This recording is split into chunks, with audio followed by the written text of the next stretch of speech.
Welcome to Heavenly Pennies with Malissa Grimsley, the podcast to help you follow your intuition, align with your soul purpose, and connect with your higher self. Carrie, hello, welcome. Thank you, Melissa. Thank you. I'm honored to be asked to accompany you on this journey of your podcast. Thank you. Yes. So excited to have you on Heavenly Pennies here. And everyone who's listening, this is Carrie Beleno. She is an intuitive teacher, as Reiki teacher, as well as master, and also a spiritual life coach. So before we get started, I have to tell you, the last podcast that I recorded, I spoke with Becky and I wore her favorite color, purple. So for you, I had to put on your favorite animal, the elephant. And You remembered. I did remember. And it's funny because I got this hoodie the last time I saw Becky when I was in St. Augustine. And I was like, oh, I'm trying to bring some of that sun here now that we have the snow and everything coming. So maybe it'll work. Maybe the elephant will do some magic. At the very least, it'll help my memory and all of these things you're going to ask me about from 5 years ago. So awesome. So everyone who's listening, I met Carrie. It was at a spiritual expo held in Allentown, PA. And it was so funny because I wasn't going to go to this expo and some spirit nudged me to go. There was only like maybe, I think, an hour left of it. And I was like, all right, whatever, I'll just go. I'm supposed to pick up something. And this was during the time that I had really been working on my book, Pennies from Heaven, and was looking for guidance as far as who to publish it with, what are the steps? Where do you even begin with that? So I'm walking and I actually was trying to stop to see someone who I knew who was set up there at the fair. And she was tied up speaking to people. And I'm like, all right, well, so I'm walking and I hear on the loudspeaker, I could like barely hear it, but it's like, Carrie Beleno, author, and my ears perked up and I'm like, I need to go see her. So this is how we connected with the night that Yoda phoned. She also wrote Because Yoda Said So. And it's so funny because the message you wrote in it, it says, so happy to be on this journey with you, Melissa. Love, Carrie. And I was writing Pennies from Heaven, the journey home. So it all just felt aligned. And I loved you sharing your story because everyone, it's a matter of stepping into those passions. We all have our stories to tell of what it was that got us to journey there. So why don't you share a little snippet with some listeners at home?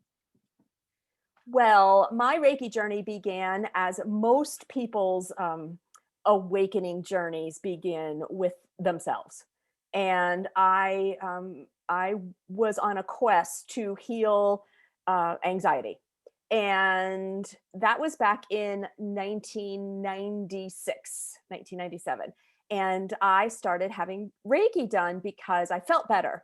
And I felt so great that I wanted to learn Reiki and keep it in my back pocket just so I could use it for myself. Because it's all about me, it's all about us when we start that journey. Right. Yep. So, little did I know that when you start stepping into a healing modality, especially energy work, that it isn't something that you just keep to yourself. And we're going to talk about that a little bit later too. And so I started seeing clients and I saw clients for, 15, 18 years on the side and had a mainstream job as a teacher and then a principal. And the books you're referencing is when I had come to a crossroads, having those inner nudges, having those big traumas, and we'll talk about those as well, that guide us or push us to take a step forward in a different direction or in the direction we've been putting off. And that's what that phone call, I actually received a phone call in 2015 from a man from Tibet who said he had a message for me. I didn't know this man. It was one of those no caller IDs on your phone that you're never supposed to answer. And I answered it. And he gave me an 8-minute message about how I was a powerful healer. And I use that in quotes because I don't walk around calling myself that. But he said that to me. And he basically described my life, that I was at a crossroads, that I wasn't well, that I was torn between two things to do, and that I needed to ask for guidance. I needed to call in my team, all of these things that I kind of coached people on. And I just literally panicked. I mean, I listened to him Who for 8 wouldn't? minutes. I asked him for his phone number. He gave me his phone number. It was an Australian exchange, which I discovered they use in Tibet. Okay. And I wrote down his phone number and I hung up and I cried, literally cried for 24 hours. I was dumbstruck. And he had said that he had meditated and got my phone number. And he was so glad I answered the phone. I love that story because it's, same as when I first heard it, having not read your book or anything at that point, and it just gives you the goosebumps. It's like when you just get those messages from messengers here, Mhm. you know what I mean? You don't know what's calling people to say certain things, and whether they're meditating or whether they're just that in tune where they're just getting a hit like that and they're sharing something with you, having no knowledge of that. It's always so special and sacred when they really hit home, and you always know when those messages Mhm. really have an importance. Yes, exactly. So I quit my job and left healthcare. I held the healthcare for the family. I held the uh, the higher income Mhm. and the quote stability with the pension and all of that. And I resigned a week later. So I figured if God was going to figure out a way to get some dude to call me from Tibet with this message, that I better listen, because if I didn't listen, I had no idea what they would cook up next, or what I would cook up next for myself. I didn't want to know what that was, so I listened. You have to listen. When you get something that strong, a message that strong, for me, it was a dream that my friend had. For you, it was this phone call, and those are these nudges that really get us to step into our passion and do what it is that we are called and really meant to be doing here. Mhm. So I know your journey you kind of started with, it was the Reiki and the book. And then I remember when you transitioned into having a podcast, I was like, I see myself having a podcast one day. And here I am now, finally, years later. And you have transitioned into now, I know that you have this new app, which I'm really excited to hear about. It's so important to just continually grow and evolve. And why don't you share how you've kind of allowed yourself to transition and what it is that you are now offering to people?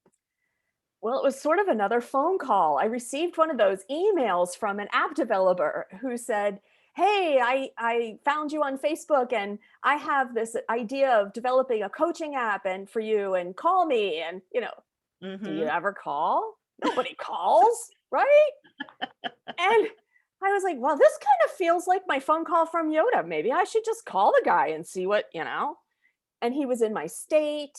He was fairly local, just a couple hours away. Looked like a nice guy. I don't know.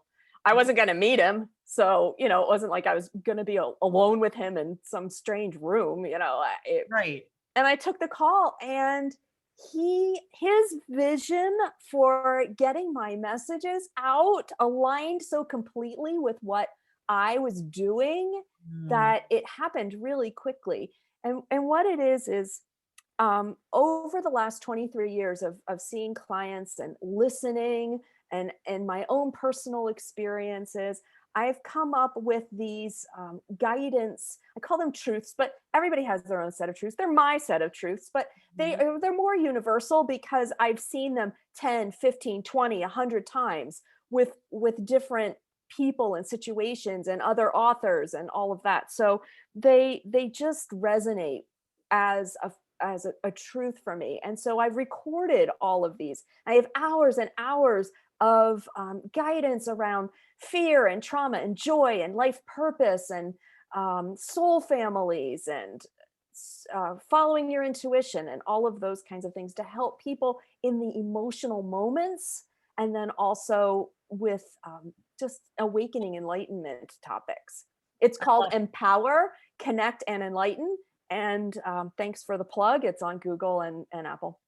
No, I love it. It's, it's something that's available at people's fingertips because nowadays it's so important, especially with this pandemic. It has everyone thinking outside the box and really just trying new outlets and new ways to communicate. I mean, I'm happy I was able to put on some lip gloss to have this Zoom with you today because, I'm not wearing a mask, Right. which is nice. Right. But, it's just so important to, when you get those little nudges, to just follow your intuition and allow yourself to really step foot into those practices. So I know that people can learn more, and I will put it in the notes as well with how to get a hold of you as far as with one-on-one personal coaching sessions and such. But what would you say is a way that listeners can kind of tap in a little bit intuitively, or what it is to help them to really expand and grow? Well, Reiki is just my method of energy delivery. But what I've honed, and I don't have a special gift. I call it intuitiveness. People call it medium, people call it psychic, people, whatever the title is. But what it is just the desire, intention, and ability to tap into what your gut is saying, to tap into how you feel, because that is our personal GPS. We all have it. It is not something special. The only reason I'm, quote, special is because I've practiced it and I've intentionally developed it over the last 25 years. But that's it. I just put the time and effort in. You all have this ability to tap into what your gut is saying. Your gut is the yes or no. The gut is turn left, turn right. It doesn't have any emotion to it. It is just what our gut feeling. Our heart is our emotions, and that's what tells us, like, that feels right. They feel right. That feels like a conversation I want to have. That feels like love. That feels like fear. That doesn't feel good. That's our heart. That's our intuition too. And then our thoughts can be our intuition too. It's so important that when you get the thought, like when you were talking about wandering around the holistic expo and you heard, my name and author, you had a thought, wow, maybe I should walk down that aisle and take a look at her. That was a thought. And you took it, and you didn't maybe know you did this, but you took it to your heart and you were like, how do I feel about that? Oh, that feels good. Oh, I'm going to go do that. And you did it. And that's following your intuition. But it showed up as a thought, Mhm. but you took it a little bit further and said how I feel about it. And you liked it and you went for it. So that's what I coach people on developing for themselves, because that is their GPS. I love it. And it's so funny bringing it back to the expo. I remember I just felt this connection. I was like, I need to meet her now. And I went and I approached you and I said, do you like need anyone? Like, what can I do? Can I help you? You're like a receptionist. I'm like, well, I'm unemployed. I need a job. I'm writing a book. You're like, well, what do you do? And I'm like, I don't know. I'm intuitive. I know I have this, everyone has this gift, Right. sixth sense, whatever it is you want You to call noticed it. it, right? I knew it was there, but you're like, well, do you do Reiki? Are you a yoga teacher? And then who knew now that I'd be both? It's like I'm so grateful for that moment too, because you were in a sense a messenger in planting that seed, because it's something I hadn't thought of. I was so focused with this book and the messages that I needed to share with people, but really it was all about the journey of the things that I gathered along the way, the yoga and the Reiki. And the one moment that really, it was funny because, and I speak about this in a prior podcast episode, but I talk about how it was difficult for me to really step foot into it and to push away the fear of getting certified in yoga and Reiki. And, because of the stigmas that are attached to it. And I had went to my first Reiki 1 session with you and getting certified. And you led this meditation and I saw a vision of a teddy bear. So I walked to this lake, I saw this teddy bear and I was like, what in the world is this about? And I remembered I messaged you and you were like, oh, isn't that funny? The teddy bear, that's the distance symbol. That's Reiki too. And it just brought me Did right I back say to that? moment. Yes, you did. And I was like, it felt, again, you're like, I felt it in my core and I was like, yes, I'm doing the right thing. I'm going to continue on with Reiki 2, the distance symbol. And now I do at times, you envision that bear when you are sending that healing energy, love, and light to someone. And that's it's a tool, it's an outlet, which is so great because a lot of the times, Reiki, in a sense, it's just, there's hands-on modalities, but people are always shocked when I get students attuned. Their first thing is, oh, wow, I can do it. And I don't need to be with the person and I don't need to be touching them and hovering over them through the chakras. And I'm like, no, you can do it distantly. You can Reiki your house. There's so many different ways and tools to just get this energy to really transition and to clear those spaces. Mm-hmm.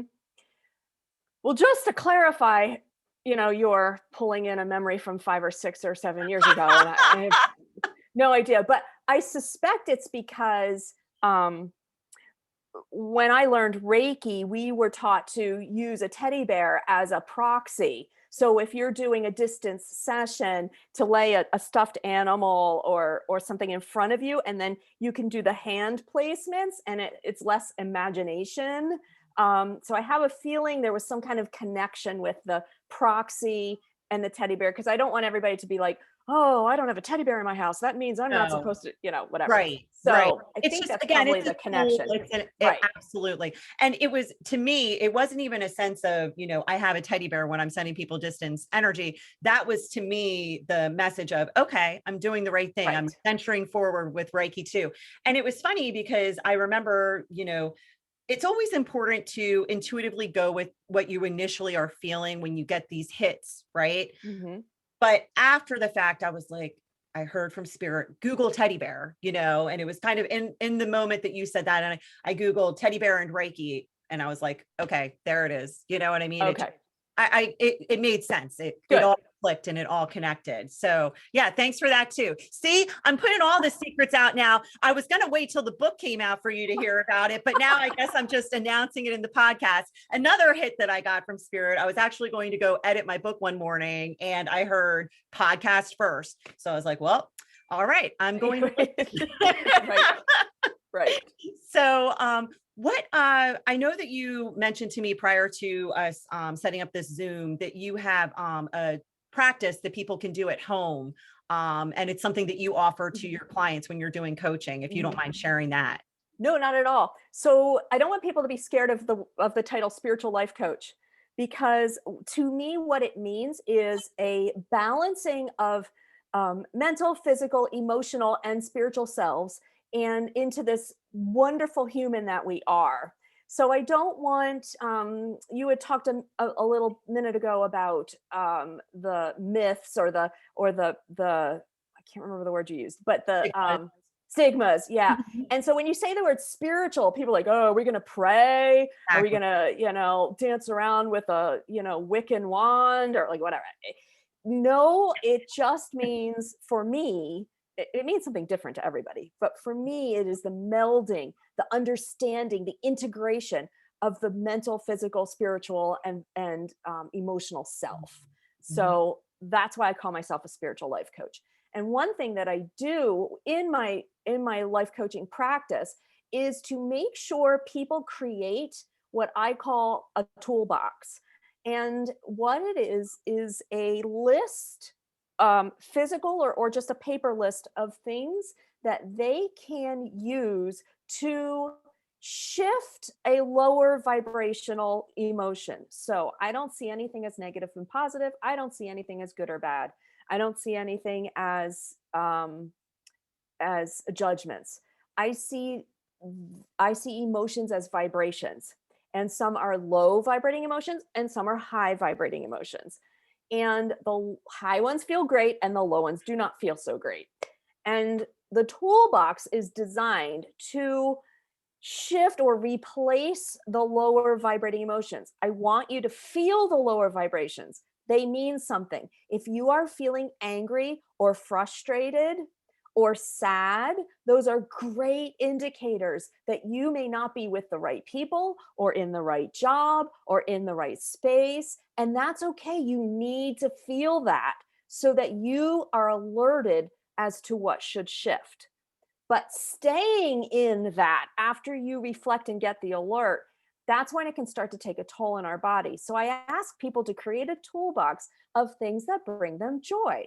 So it can be a list of people, it can be music, books, any kind of exercise or walking or breathing, or, yoga meditation if you want to do that, spiritual route, that's fine. If you want to, dance around your living room, Mhm. all of those things. And make sure if you make a list of people, that it's people who will support you in the higher vibrating emotion. You don't want to call people that are like, yeah, that really sucks, and I can't believe he did Yeah, that to you. Like, it's going to make it worse. So you have that's a to good point. choose your people really carefully.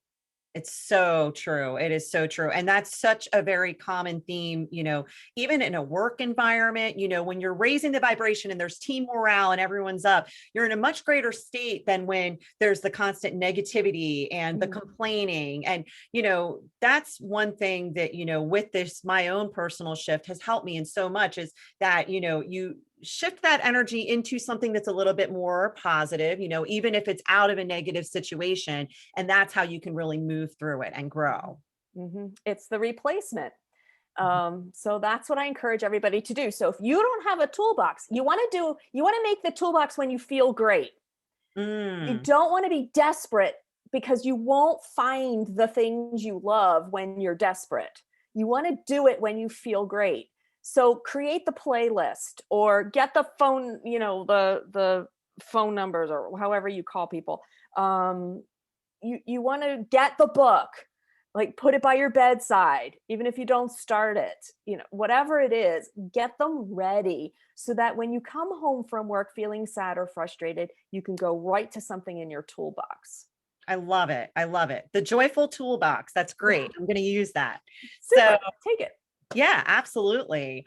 So first, just go ahead and give some people more information. I know we discussed the app, but how people can get your information if they want to get some more insight with these one-on-one coaching sessions. Thank you. You just go to my website, carriebeleno.com. I have my app on there. I have my sessions. I have events. I have Reiki teaching. A lot of events going on right now. Doesn't matter where you live, though. Virtual, I do virtual sessions. Reiki, you mentioned Reiki distance. Energy is energy. It's like the sun can reach millions of places on Earth all at the same time. Energy does the same thing. But there's a lot of Reiki myths. So if you are someone who is trapped in, or confused about energy healing, things that don't make sense to you, please contact me, because I can help you work through that. I've busted a lot of energy healing myths, and I offer those on my YouTube channel too. Um, Carrie Beleno, you'll find my YouTube channel. But the stigmas and the myths, like you mentioned, I just want to say this one. You mentioned, oh, you can Reiki your house, you can Reiki your situations, you can Reiki work, you can Reiki, traffic, your calendar. And one of the myths that I was taught was that you can't send Reiki unless the people receiving it want it. Mm-hmm. And that's not true. Reiki energy goes where it needs to go and does the work it needs to do. And you don't have to ask permission. It is a high vibrating love energy. And every soul, every situation desires love. Everything, whether the human knows it or not. That's Exactly. irrelevant. Because you can be at that higher conscious level state, not even realizing because you're stuck in this human Right. mentality. Trauma, whatever. Absolutely. So that's like one of the stigma slash myths that I encourage people to bust out of. So if you have any of those, contact me too. My number's on my website. I love it.